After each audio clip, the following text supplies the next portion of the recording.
सदन कसाई नाम सुना है? श्री जगन्नाथ महाप्रभु के भक्त श्री सदन कसाई। सदन कसाई जो थे वो मांस बेचते थे, यही उनका काम था। एक बार ऐसे तराजू में तोलते थे मांस को, तो जब मांस का विक्रय कर रहे थे तो उनको पता नहीं चला, वो भार की जगह शालिग्राम जी को रखते थे। लेकिन कीर्तन उनको बड़ा प्रिय था, कीर्तन करते हुए मांस बेचते थे। बताओ, ऐसा उनका स्वरूप। एक बार एक महात्मा वहां से निकल रहे थे, तो महात्मा ने जैसे ही देखा, वो तो देखते ही पहचान गए। मुंह पे कपड़ा रख करके जा रहे थे, तो देखा कि ये तो शालिग्राम जी हैं। तुरंत, अरे तुम क्या कर रहे हो, बहुत बड़ा पाप है, ये तो साक्षात शालिग्राम जी हैं। उसने कहा महाराज मुझसे गलती होगी, मुझे तो पहचान है नहीं। बोले लाओ इनको मुझको दो। शालिग्राम जी ले लिए महाराज, जाकर के शुद्ध नदियों के जल से स्नान कराया, पंचामृत स्नान कराया, इत्र लगाया, चंदन लगा करके चांदी के सिंहासन पर बैठा के माला पधरा दी। ठाकुर जी का कीर्तन, बढ़िया खीर बना के भोग लगाई और खूब रोए महात्मा। बोले कि नाथ आप भी कहां के कसाई के यहां बैठे थे, अब आप विराजो, प्रेम से रतन सिंहासन पर विराजो।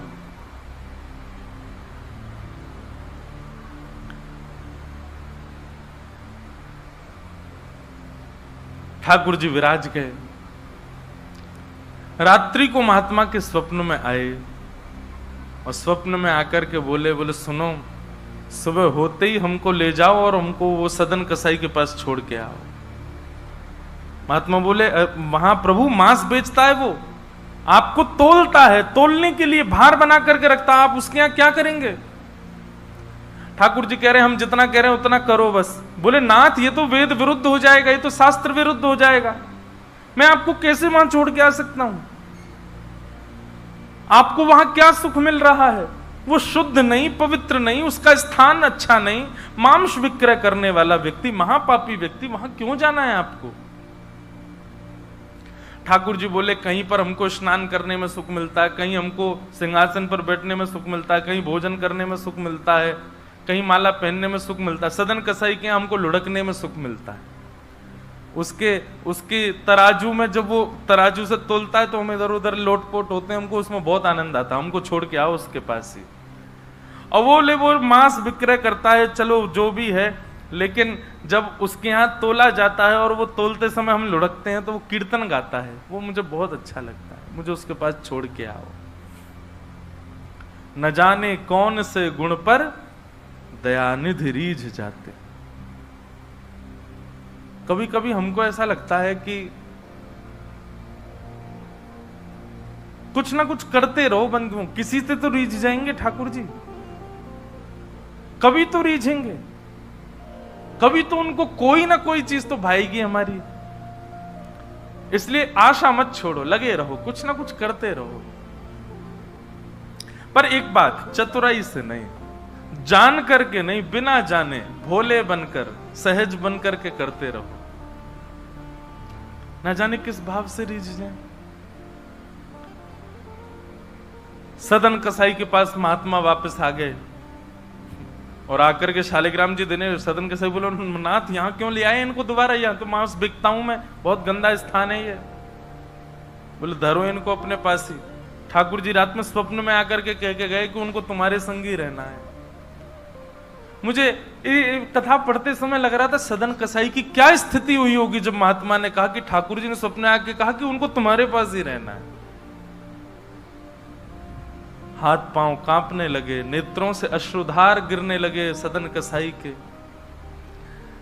मन में विचार करते हुए कहता है कि मैं इतना पापी, इतना गंदा इंसान, और ये ठाकुर जी मुझसे मिलने के लिए मेरे पास चले आए। मैं इनके लिए इतना भी नहीं कर सकता कि ये दूषित काम ना करूं।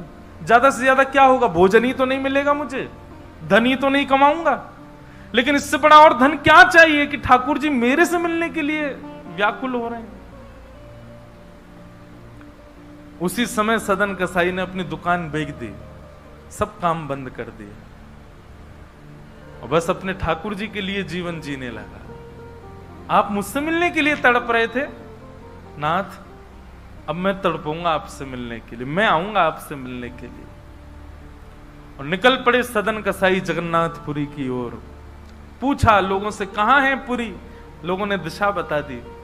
बोले वहीं विराज रहे हैं जगत के नाथ, वहीं विराज रहे हैं साक्षात नंदन नंदन। एक बात बताएं बंधुओं, सतयुग, त्रेता, द्वापर, कलयुग, 4 युग हैं। सतयुग के पूज्य ठाकुर जी, अर्चनीय ठाकुर जी हैं श्री बद्रीनाथ भगवान। सतयुग के जितने भी लोग हैं उनकी मनोकामना पूर्ति हो, उनकी सिद्धि पूर्ति हो, उनकी अर्चना का केंद्र हो, उनकी साधना का केंद्र वो बद्रीनाथ ही है। इसलिए बद्रीनाथ जब जाते हैं तो वहां हमको सामान्य कलयुगी व्यक्ति वहां रुक नहीं पाता ज्यादा दिन। एक प्रैक्टिकल है, अगर आप बद्रीनाथ में ज्यादा टिक नहीं पा रहे हो तो इसका मतलब है कि आप पूर्ण रूपेण कलयुग ने आपको जकड़ रखा है। वो लोग बुरा ना माने जो लोग बेचारे नहीं रुक पाते वहां पे। भले चाहे कुछ हो, ऑक्सीजन कम हो जाएगी, ब्लड प्रेशर हाई हो जाएगा, सांस नहीं आएगी। और महाराज कई लोगों को मैंने देखा है, अपना अनुभव किया है, बद्रीनाथ जाते हैं कमरा में घुसे नहीं कि उनको पता नहीं क्या ऐसा हुआ पकड़ लेता, वो दर्शन तक नहीं जा पाते। वो बस एक ही रट लगाते हैं, हमको वापस भेजो, हमको वापस भेजो, हम रुक नहीं पाएंगे यहां पे। तो बद्रीनाथ जो है ये सतयुग का स्थान है, सतयुग का धाम है, सतयुग के लोगों का पूजा का, अर्चना का केंद्र है। त्रेता का स्थान है श्रीरंगम और रामेश्वरम। श्री राम जी के अर्चनीय ठाकुर जी हैं श्री रंगनाथ भगवान, शेष शैया पर जो ऐसे पौड़े हैं। श्रीरंगम त्रिचिरापल्ली में, कावेरी के तट पर, वहां पर श्रीरंगम, ये त्रेता के ठाकुर जी हैं। और द्वापर का तीर्थ है द्वारिका, द्वारिकाधीश ये द्वापर के ठाकुर जी हैं। द्वापर के लोगों के अर्चना के और पूजा के, साधना के, मनोकामना पूर्ति के केंद्र के स्थान श्री द्वारिकाधीश। और कलयुग के अर्चनीय ठाकुर जी हैं श्री जगन्नाथ महाप्रभु, श्री जगन्नाथ महाप्रभु। इसलिए आपको कहीं कहीं कलयुग दिख जाएगा जगन्नाथपुरी में। चले जाओ बीच साइड पे, ऐसा लगेगा दूसरा गोवा है क्या, कहीं कहीं। क्यों? आपको कलयुग में जैसा स्वभाव का व्यक्ति होता है वैसे हर स्वभाव का व्यक्ति आपको जगन्नाथपुरी में जरूर मिलेगा। खाने पीने वाला भी मिल जाएगा, बाकी के सब व्यसन करने वाला भी आपको जगन्नाथपुरी में जरूर मिलेगा। और श्री जगन्नाथ महाप्रभु उन पर भी कृपा करते हैं क्योंकि कलयुग के ठाकुर जी। एक बार किसी के मन में संशय उत्पन्न हुआ कि जगन्नाथपुरी जैसे तीर्थ में, धाम में ये सब कैसे? ठाकुर जी बोले तुमको तो अभी दिख रहा है, आगामी समय में तो इससे भी बुरा हाल होने वाला है, मुझे तब भी कृपा करनी पड़ेगी। तो कलयुग के ठाकुर जी हैं महाप्रभु जगन्नाथ जी। सदन कसाई निकल पड़ा जगन्नाथपुरी की यात्रा पर। बस बार बार उसके मन में एक ही भावना आती है, आप मेरे से मिलने के लिए तड़पे थे, आप मेरे पास रहने के लिए तड़पे थे, मैं आऊंगा आपसे मिलने के लिए। और निकल पड़ा। कीर्तन की टोलियां जा रही हैं, वैष्णव जन नाचते गाते हुए जा रहे हैं। जैसे जैसे वैष्णवों की टोलियां और कीर्तन की टोलियां निकलती हुई देखे सदन कसाई, उसका मन हो कि मैं भी चला जाऊं। तो जो लोग पहचानते थे वो लोग कह देते थे, अरे कसाई है ये। तो सब लोग उसको कहते, भाई तुम हमसे दूर चलो, हमारी टोली में चलोगे, हमारे संग बैठ के खाओगे पियोगे, हम सब अपवित्र हो जाएंगे। जिस मार्ग पर सब लोग चल रहे हैं सदन कसाई उस मार्ग से उतर करके चल रहे हैं। कहीं मैं इस मार्ग पर चलूंगा, मेरे चलने से मार्ग अपवित्र हो जाएगा। और स्मरण कर रहे हैं महाप्रभु श्री जगन्नाथ जी का।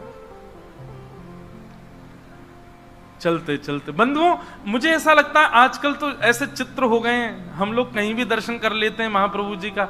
उस काल की बात है जब चित्र भी नहीं होते थे, तो कई लोग तो पहली बार ही जगन्नाथ जी को देखते थे। कैसा स्थिति होती होगी उन लोगों की, कैसा भाव रहता होगा उन लोगों का। सदन कसाई चलते जा रहे हैं, एक मार्ग से उतर करके चल रहे हैं, निष्ठुर मार्ग पर चल रहे हैं और बस स्मरण कर रहे हैं श्री जगन्नाथ महाप्रभु का। चलते चलते चलते एक नगर में पहुंचे, रात्रि का समय हो गया, शाम का समय हो गया। तो एक भवन बना था, घर बना था, उसी के बाहर ही सदन कसाई बैठ गए। सदन कसाई का रूप बहुत सुंदर था। नेत्र, उनके केश, उनके मुख की आकृति, उनकी भुजाएं बहुत सुंदर थे। भले ही कसाई थे पर सुंदर थे। तो जिस भवन के बाहर बैठे, वहां भवन की अंदर एक गृहिणी वो निकल करके बाहर आई, और उसने जैसे ही सदन कसाई को देखा, उसका मन आ गया उन्हीं के ऊपर। शाम का समय, सदन कसाई को लोभ देने लगी और उसने इशारा करके कहा कि भीतर आ जाओ। तो सदन कसाई ने उसकी ओर देखा और उनके मन में तो बस जगन्नाथ जी बैठे हैं, कोई ऐसा भाव तो दूषित था नहीं। उन्होंने इशारा कर दिया, कुछ इशारा किया, और उस इशारे को उस कन्या ने, उस महिला ने ऐसा समझा कि मानो ये कहना चाह रहे हैं कि तुम भीतर जाके पहले अपने पति का वध करो, तब मैं रहूंगा तुम्हारे साथ। और बंधुओं एक बात बताएं, विषय जब माथे पर बहुत तीव्रता से चढ़ता है ना, वासना जब बहुत तीव्र चढ़ जाती है, तो व्यक्ति ये भी विचार नहीं करता मैं क्या कर रहा हूं। वो कितनी भी कथाएं सुन रहा हो, कितनी भी कथाओं में जा रहा हो, पर विषय जब उसके हृदय में होता है तो वो बिल्कुल विवेक शून्य हो जाता है।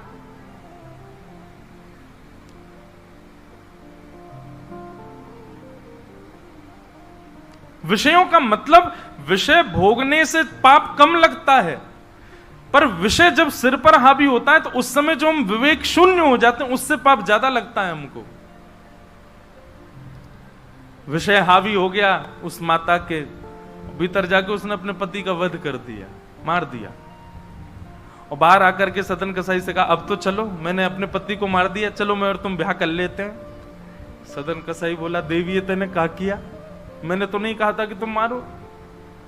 बोले, हो तुम झूठ बोलते हो, तुमने ही तो कहा था कि उसका वध कर दो तब रहूंगा। अब तुम्हारे पास एक ही रास्ता, या तो मेरे साथ रहो, नहीं तो मैं सबको बता दूंगी कि तुमने मेरे पति को मरवाया है। पर जिनके हृदय में श्री ठाकुर जी विराजमान है, उनको अन्य किसी के लोभ की इच्छा नहीं होती। उन्होंने कहा, ज्यादा से ज्यादा मार दोगी मुझको और क्या, बदनामी होगी, सब होगा, लेकिन मैं अपनी स्थिति से नहीं हट सकता। और उन्होंने अस्वीकार किया। और हुआ वही, उसने हल्ला मचा करके सबको इकट्ठा कर दिया, मेरे पति को इसने मरवा दिया और ये आदि आदि सब कर दिया। सदन कसाई को बंदी बना करके राजा के सामने प्रकट कर दिया। सब लोग आगे खिसक जाओ थोड़े थोड़े, पर कथा सुनना मत छोड़ो, कथा सुनते सुनते खिसक आओ। सब लोग बैठ जाओ, यहाँ आगे जितनी जगह बैठ जाओ, आ जाओ। हाँ, खूब जगह है, आप लोगों को हम देखेंगे। बस नाक, आज नार में बाम लगा लेना शाम, बैठ जाओ। देखो कितनी जगह हो गई पीछे। बोलो वृंदावन बिहारी लाल की। चलना रहे हैं ऐसा लग रहा है। तो सदन कसाई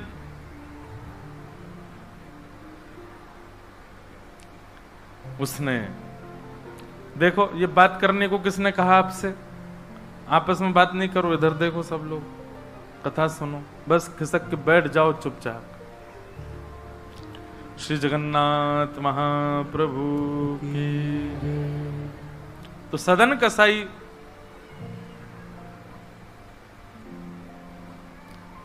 राजा के यहां उसको प्रस्तुत कर दिया, बंदी बना दिया, और बंदी बना करके कहा कि आप स्वीकार करते हैं कि आपने ये अपराध किया है इनके पति को मारने का? सदन कसाई कुछ नहीं बोला। बोले क्योंकि पक्ष तो पूरा उन्हीं की तरफ जाने वाला, मैं कितना भी मना करूं, मैं सफाई क्या दूंगा, मैं कैसे प्रस्तुत करूंगा, मैं विवाद कैसे करूंगा? वैष्णव का स्वरूप होता विवाद में नहीं पड़ता। वो चुपचाप खड़े रहे, बस मुस्कुराते रहे। बोले अब सत्य तो ठाकुर जी जानते हैं, मैं अब आपको कैसे बताऊं कि मैंने नहीं किया? मैं कहूं कि मैंने नहीं किया तो मेरे पास कोई प्रमाण नहीं है ना देने का कि मैंने नहीं किया। और प्रमाण देने के लिए, इकट्ठा करने के लिए, इतने प्रपंच में पढ़ने के लिए मैं नहीं निकला हूं। मैं तो जगन्नाथ जी से मिलने के लिए। आपको जो दंड देना है बस मृत्यु दंड मत देना, बाकी जो दंड देना है दे दो, मुझे जगन्नाथ जी का दर्शन करना है।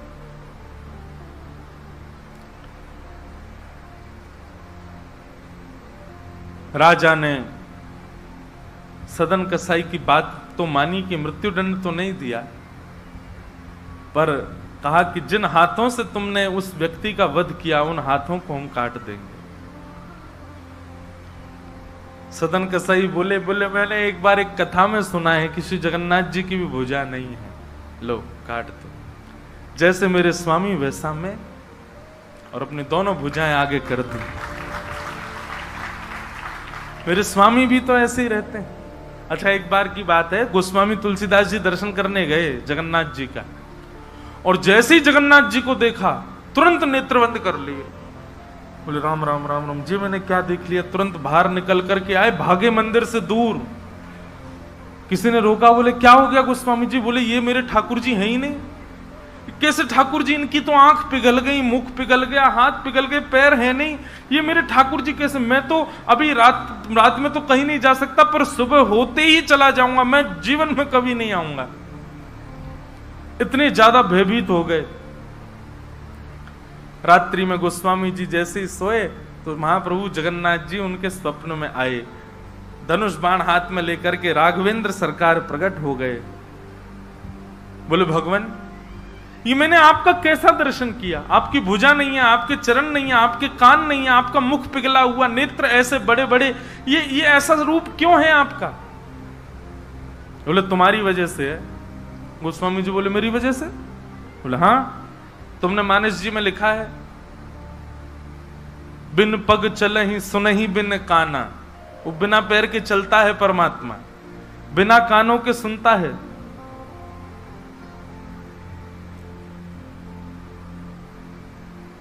निज कृत कर्म करहु विधि नाना। बिना हस्त कमल के कई सारे काम कर देता है। अब आपके पास दो ही तरीके हैं, या तो हमारे इस रूप को स्वीकार करो, नहीं तो चौपाई को जाके मिटा दो मानस जी से। तब गोस्वामी जी को भेद पता चला। जय हो भगवान, क्षमा करो मुझे, मैं तो आपके रूप को जान ही नहीं पाया। तो अगले दिन दर्शन करने गए, तब वही रूप, बिन पग चलहि, बिना पैर के चलते हैं। और ऐसे कोई दुनिया का ठाकुर नहीं चलता जैसे जगन्नाथ जी चलते हैं। कोई भी ऐसा प्राचीन मंदिर आप बताओ जिसका ठाकुर निकल के बाहर आता हो, पूरे वैष्णवों के मेला के साथ में चल के जाता हो, एकमात्र श्री जगन्नाथ जी। और सुनो, आप लोग कभी दर्शन करना, श्री जगन्नाथ जी मंदिर में जाओगे तो जो गरुण स्तंभ है, जहां पर गरुण जी विराज सब लोग गले मिलते हैं, वहां पर उस गरुण स्तंभ के पीछे भोग घर है ठाकुर जी का। ठाकुर जी का जो प्रसाद है वो वहां रखा जाता है, गरुण स्तंभ के पीछे। और श्री जगन्नाथ जी कहां बैठे? भीतर गरुण स्तंभ वाला सभागृह, फिर उसके बाद एक सभागृह और है, फिर तीसरे गर्भगृह में वहां जगन्नाथ जी बैठे हैं। मतलब जगन्नाथ जी से और जगन्नाथ जी का जो भोग घर है, जहां पर भोग रखा जाता है, वो कितना दूर है? 1 2 3 तीसरी बेड़ी पार करके है। और आप कभी भी देखना, महाप्रसाद का भोग वहीं लगता है। ठाकुर जी को इतनी दूर रखा जाता है भोग, क्यों? बोले महाप्रसाद रखने के बाद में, और मंदिर जब बंद हो जाता है थोड़ी बहुत देर के लिए, हम खुला भी रहे, वैष्णव दर्शन करें, भोग घर का किवाड़ खोल देते हैं। इतनी दूर से ठाकुर जी कैसे भोग लगाते हैं? बोले आजान बाहु है ना, ऐसे भुजा करके ऐसे भोग लगाते ठाकुर जी, लंबी लंबी भुजाओं से, अपनी भुजाओं से भोग लगाते हैं। तो बिना हाथों के सब क्रिया कर रहे हैं, बिना कानों के सुन रहे हैं, बिना पैरों के चल रहे हैं। सदन कसाई ने अपने दोनों हाथ आगे किए और राजा के दूतों ने उनके हाथ काट दिए।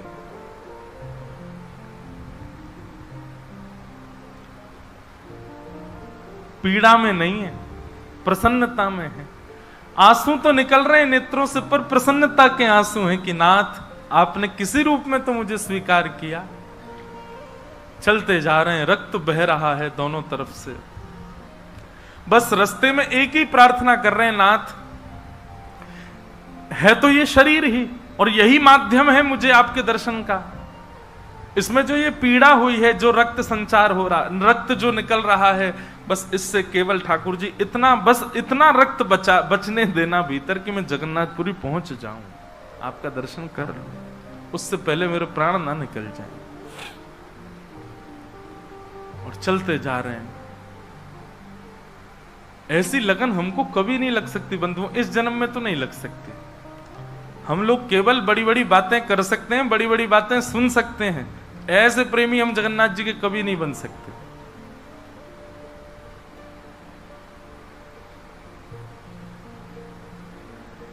अरे हमारा कोई छोटा सा काम बिगड़ जाए तो हम जगन्नाथपुरी ना जाएं? अरे महाप्रभु जी ने तो मेरा ये काम बिगड़वा दिया। यहां तो हाथ पांव कटवा देते हैं वैष्णव ठाकुर जी से मिलने के लिए। सदन कसाई जैसे ही श्री क्षेत्र में उन्होंने प्रवेश किया, और जैसे ही प्रवेश किया ब्रह्म वेदी पर श्री जगन्नाथ जी झूमने लगे। पुजारियों ने जाकर के कहा, महाप्रभु जी आज्ञा करें, आप इतने प्रसन्न क्यों हैं? बोले मेरा एक भक्त आया है, वो बेचारा बहुत कष्ट में है, आप लोग तुरंत पालकी लेकर के जाइए और उसको लेकर के आइए यहां पर। पुजारी सब पालकी लेकर के दौड़े और पुरी में प्रवेश कर रहे वैष्णवों से पूछने, अरे भैया महाप्रभु जी का कोई भक्त आया है क्या? महाप्रभु जी ने पालकी भेजी है उसको ले जाने के लिए। महाप्रभु जी आज बड़े प्रसन्न हैं, उनका कोई परम वैष्णव भक्त आया है। तो सदन कसाई ने जैसे ये बात सुनी कि पुजारी हल्ला कर रहे हैं, कोई बहुत बड़ा भक्त आया है, महाप्रभु जी ने उसके लिए पालकी भेजी, तो सदन कसाई इतने खुश हो गए, बोले आज ठाकुर जी के दर्शन तो होंगे, उनके एक प्रिय भक्त के भी दर्शन हो जाएंगे, कितना मेरा सौभाग्य होगा।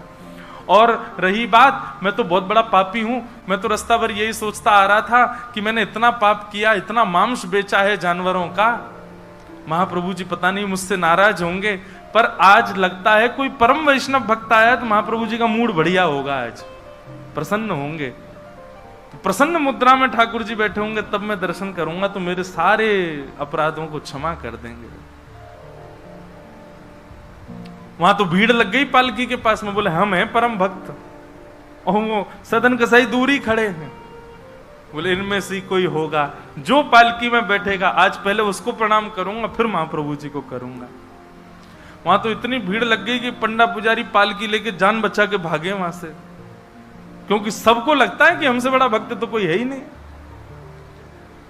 पालकी खाली लौट करके आ गई। महाप्रभु जगन्नाथ जी बोले तुम खाली आ गए, लेके नहीं आए उनको? बोले भगवान आपके एक दो भक्त तो है नहीं, वहां तो हजारों भक्त, एक पालकी उसमें कितनों को बैठा किया, सब चढ़ने लगे। बोले हम हैं भक्त, हम हैं भक्त, आप कोई संकेत बताओ, आपके भक्त का कोई लक्षण। श्री जगन्नाथ प्रभु के नेत्रों सजल हो गए, बोले मेरी तरह उसके भी हाथ नहीं है, जो आया है वही है मेरा भक्त, उसको लेके आओ।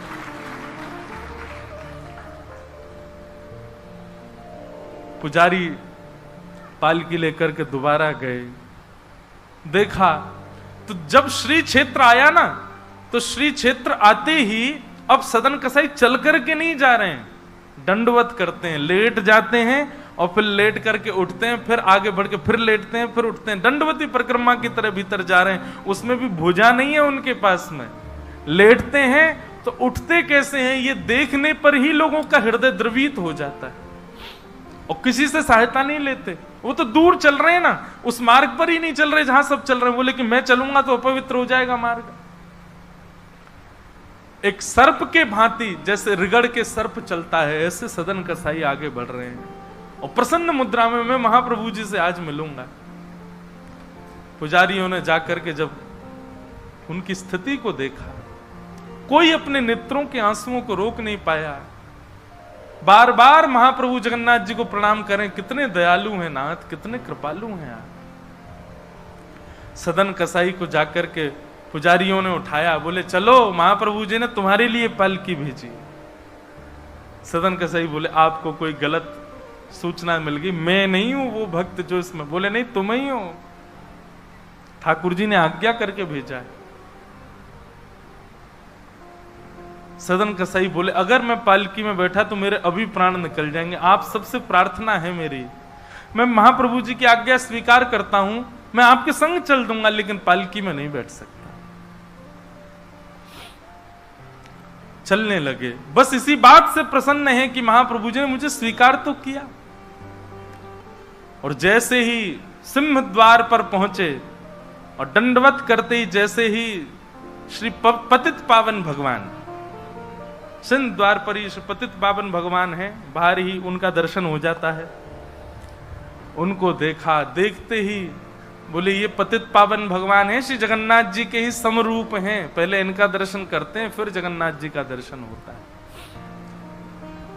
जैसे ही दंडवत किया, अभी तक तो उनको ग्लानि नहीं थी कि मेरे हाथ नहीं है, पर अब दंडवत करते समय उनको तनिक एक ग्लानि से हुई, काश मेरे हाथ होते तो मैं भी ऐसे दंडवत करता, दोनों भुजाएं आगे कर लेता। और इस भाव से जैसे जो शेष भुजा थे थोड़े से, उनको आगे करके रुदन करने लगे सदन कसाई। इतने में ही उनके भुजा निकल करके आ गई और ठाकुर जी ने भुजा प्रदान करके उनके दंडवत को स्वीकार किया। श्री जगन्नाथ